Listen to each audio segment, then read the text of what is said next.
It's just one of those times when you realize you don't mean shit in this world.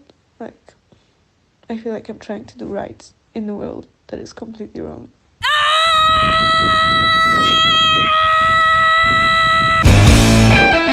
I wish I cared less, but I'm afraid I don't.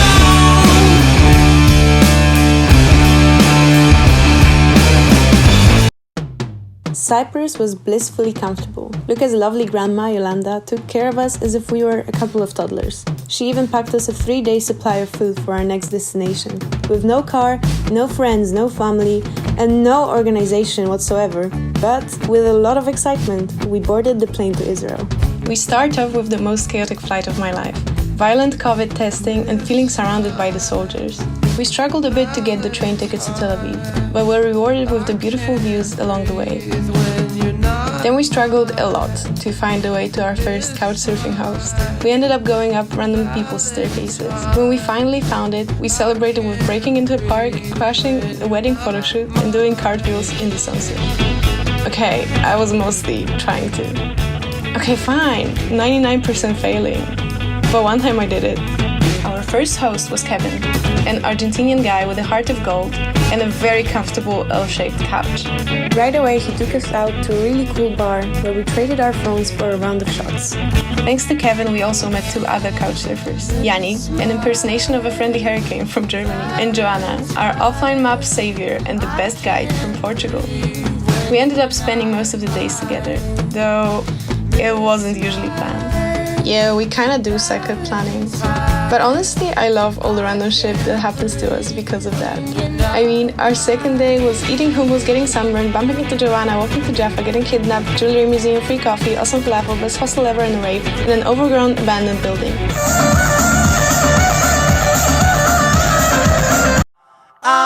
And walking 3 hours to get home. And discovering the song that later on became the anthem of the whole trip.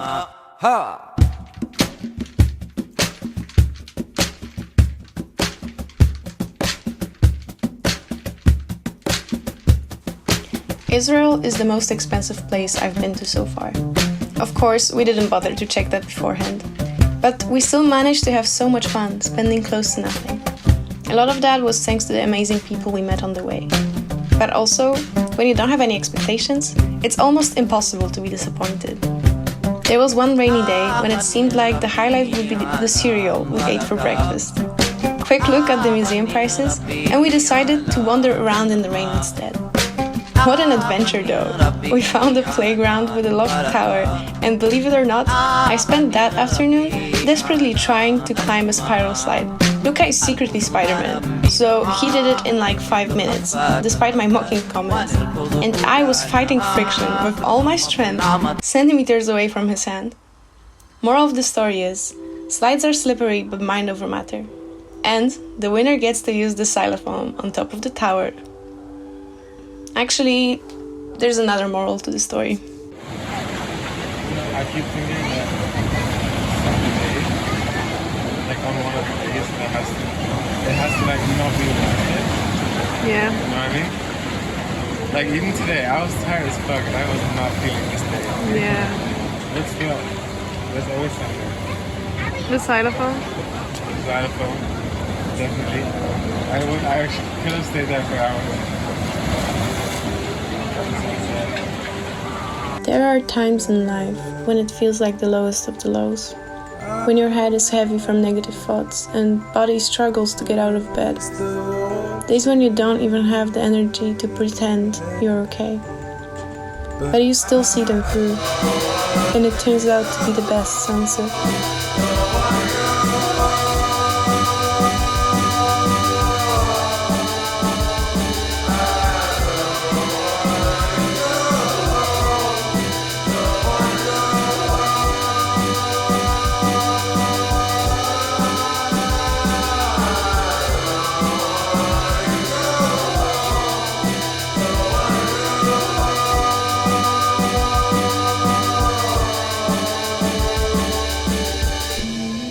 I would like to have on film the smell of the sea, like right now. And that was it. A month that seemed like a year, coming to an end with a luxurious night layover at Malden Airport. Before I knew it, I was back in Rotterdam, paying the Dutch government for my own bike. On top of that, I found out I might not pass the whole year because apparently 2 weeks of absence are enough to fail the whole term. Funny part is, I don't even care about animation. You know these moments when you realize how small you are compared to the world? How insignificant and petty your feelings are, and how you're just a number, an exploitable immigrant, just like any others coming and going every year. But you know, it's 6 months later, and I just don't give a fuck anymore.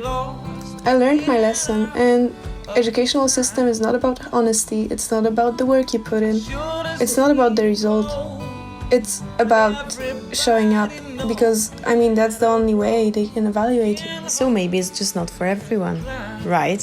They're preparing you for the system. They're preparing you to make a CV, apply to a lot of people, make a really nice portfolio website. Yeah, I don't want that. I want to work for myself. The absurd of the grading systems is that ultimately, all your work, all your knowledge is generalized. Any original personal idea you might have is only good if it fits the stencil. Every thought, every emotion gets translated into numbers, and in the end, turns out you don't even have enough points. So what are you meant to do? Practice the scheme till perfection? Get yourself through school with the minimal effort, learning nothing in the process? Become part of the mass, blindly following a golden recipe for success? Or stay true to yourself and try to shine a bit of truth over all the required bullshit, getting your ass kicked every time you try to show a bit of individuality. All this in hope that you can do your own thing after high school, after bachelor's, after master's, after promotion, after retirement. No! I think it's possible to find balance between your needs and expectations of the society. But if the balance isn't there, it's a clear sign something has to change. I'm not just ranting about this hippie bullshit because I feel lost and pressured. I genuinely believe it's possible to go upstream and live the life you really want to live. Saying that, I'm nowhere close. But I'd rather work my ass off for passion than a degree and a comfy comfort position. Okay, maybe I was a little mad. So there I was, giving university my one last shot, because despite everything bad, I loved living and studying there. Luca wanted to move away from all distractions, so for 2 months he lived in the middle of nowhere and created an album. I joined the gym, I took extra hours at work, and I really tried to take my last project seriously.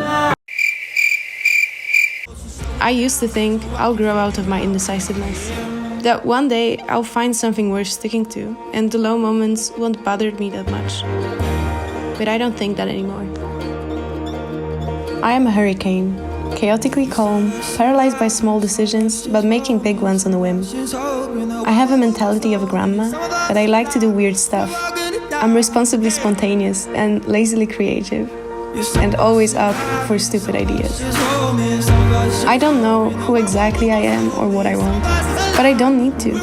I want to live, to see, to go, to feel, to run, to try, to be, to experience. And so what if there are some days when it feels like I didn't accomplish anything? Because I know it will all be okay, as long as I remember to go see the sunset. Everybody I know